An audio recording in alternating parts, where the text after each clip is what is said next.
नमस्ते दोस्तों और स्वागत है आपका मेरे चैनल ट्रैवल विद पीकेपी में। मैं पीकेपी आपका होस्ट और आज हम चलेंगे झारखंड की एक अद्भुत यात्रा पर। इस खूबसूरत राज्य में प्रकृति, संस्कृति और आध्यात्मिकता का अनोखा संगम है। तो चलिए बिना किसी देरी के शुरू करते हैं झारखंड के टॉप 10 टूरिस्ट प्लेसेस की गिनती 10 नंबर से। अपनी सीट बेल्ट बांध लीजिए क्योंकि ये सफर बहुत ही मजेदार होने वाला है। नेतरहाट, छोटे नागपुर की रानी।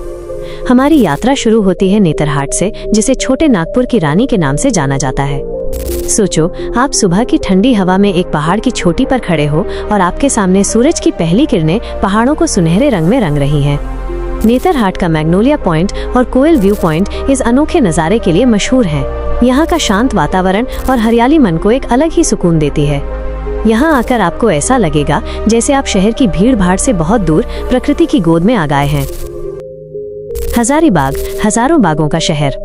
नेतरहाट से आगे हम चलते हैं हजारीबाग की तरफ, जिसका नाम हजारों बागों का शहर इसलिए पड़ा क्योंकि यहाँ हर तरफ हरियाली है। यहाँ का हजारीबाग नेशनल पार्क एक वाइल्ड लाइफ सैंक्चुअरी है, जहाँ आप चीता, सांभर और अन्य जानवरों को उनके प्राकृतिक आवास में देख सकते हैं।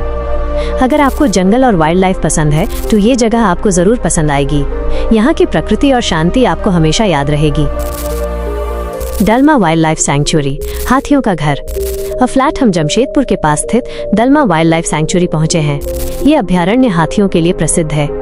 यहाँ आप जीप सफारी का आनंद ले सकते हैं और जंगल की गहराइयों में जाकर इन विशाल प्राणियों को उनके प्राकृतिक रूप में देख सकते हैं। दलमा पहाड़ की छोटी सी जमशेदपुर शहर का नजारा देखना एक अलग ही अनुभव है।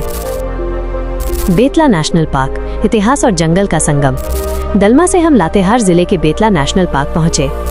ये न सिर्फ टाइगर, लेपर्ड और हाथी जैसे जानवरों का घर है, बल्कि यहाँ पलामू फोर्ट के खंडहर भी हैं। यहाँ का पुराना किला और जंगल का वातावरण मिलकर एक ऐसा माहौल बनाते हैं जहाँ आपको इतिहास और प्रकृति दोनों एक साथ महसूस होंगे। दसाम फॉल्स, दास झरने का संगम। फ्लैट समय है झरने देखने का। दसम फॉल्स रांची के पास स्थित है, जहाँ कांची नदी 10 छोटे छोटे झरनों में बट जाती है, इसीलिए इसका नाम दसम फॉल्स पड़ा है। यहाँ पानी की आवाज और उसकी ठंडी बूंदें आपकी सारी थकान दूर कर देंगी। हुंद्रू फॉल्स, झारखंड का नियाग्रा।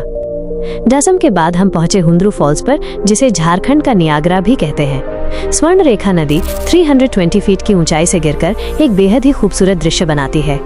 इसकी शक्ति और खूबसूरती आपको हैरान कर देगी। यहाँ की चट्टान और पानी का शोर एक रोमांचक अनुभव देता है। जोना फॉल्स, गौतम धारा की शांति। हुंद्रू से आगे हम चले जोना फॉल्स, जिसे गौतम धारा भी कहते हैं।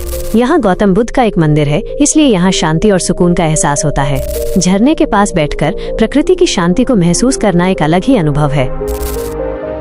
देवघर, 12 ज्योतिर्लिंगों में से एक। फ्लैट समय है थोड़ा आध्यात्मिक होने का। देवघर, जहाँ बाबा बैद्यनाथ मंदिर स्थित है, 12 ज्योतिर्लिंगों में से एक है। हर साल सावन के महीने में यहाँ श्रद्धालुओं का मेला लगता है। इस पवित्र स्थल की यात्रा आपकी आत्मा को शांति देगी। पारसनाथ हिल, जैनों का पवित्र तीर्थ स्थल। देवघर के बाद हम पहुंचे पारसनाथ हिल, जो जैन धर्म का सबसे बड़ा तीर्थ स्थल है।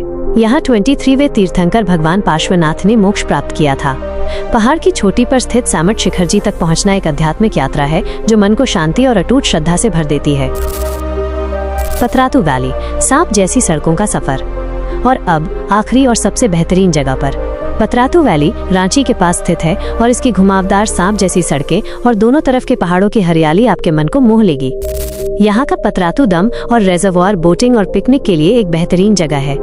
दोस्तों, ये था हमारा झारखंड के टॉप 10 टूरिस्ट प्लेसेस का सफर। कमेंट करके जरूर बताना कि आपको इनमें से कौन सी जगह सबसे अच्छी लगी। अगले वीडियो में फिर मिलेंगे एक नई जगह और एक नई कहानी के साथ। तब तक के लिए ट्रैवल विद पीकेपी की तरफ से अलविदा।